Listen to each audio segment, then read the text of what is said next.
इंसान के जीवन की सच्चाई। दरअसल हम लोग की 4 पत्नियां हैं। एक आदमी की 4 पत्नी थी। वह अपनी चौथी पत्नी से बहुत प्यार करता था और उसकी खूब देखभाल करता। वह अपनी तीसरी पत्नी से भी प्यार करता था और हमेशा उसे अपने मित्रों को दिखाना चाहता था। हालांकि उसे हमेशा डर था कि वह कभी भी किसी दूसरे इंसान के साथ भाग सकती है। वह अपनी दूसरी पत्नी से भी प्यार करता था। जब भी उसे कोई परेशानी आती तो वे अपनी दूसरे नंबर की पत्नी के पास जाता और वो उसकी समस्या सुलझा देती। वह अपनी पहली पत्नी से प्यार नहीं करता था, जबकि पत्नी उसे बहुत ज़्यादा प्यार करती थी और उसकी खूब देखभाल करती।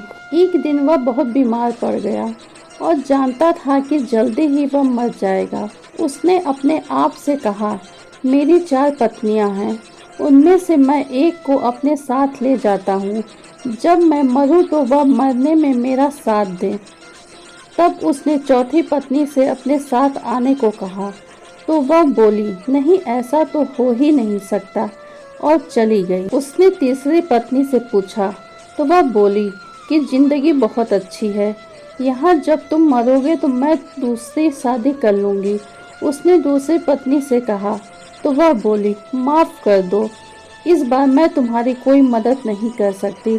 ज़्यादा से ज़्यादा मैं तुम्हारे दफनाने तक तुम्हारे साथ रह सकती हूँ। अब तक उसका दिल बैठ सा गया और ठंडा पड़ गया। तब एक आवाज़ आई, मैं तुम्हारे साथ चलने को तैयार हूँ, तुम जहाँ जाओगे मैं तुम्हारे साथ चलूँगी।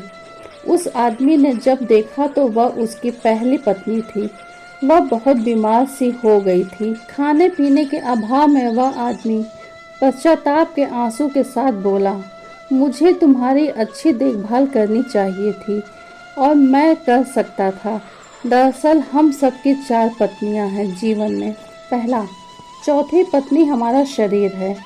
हम चाहे जितना सजा लें संभाल लें, पर जब हम मरेंगे तो यह हमारा साथ छोड़ देगी। दूसरा, तीसरी पत्नी है हमारी जमा पूंजी रुतबा। जब हम मरेंगे तो ये दूसरों के पास चली जाएगी। तीसरा, दूसरी पत्नी है हमारे दोस्त व रिश्तेदार, चाहे वे कितने भी करीबी क्यों ना हो हमारे जीवन काल में, पर मरने के बाद वे हमारे अंतिम संस्कार तक साथ रहते हैं। चौथा, पहली पत्नी हमारी आत्मा है, जो सांसारिक मोह माया में हमेशा उपेक्षित रहती है। यही वह चीज़ है जो हमारे साथ रहती है।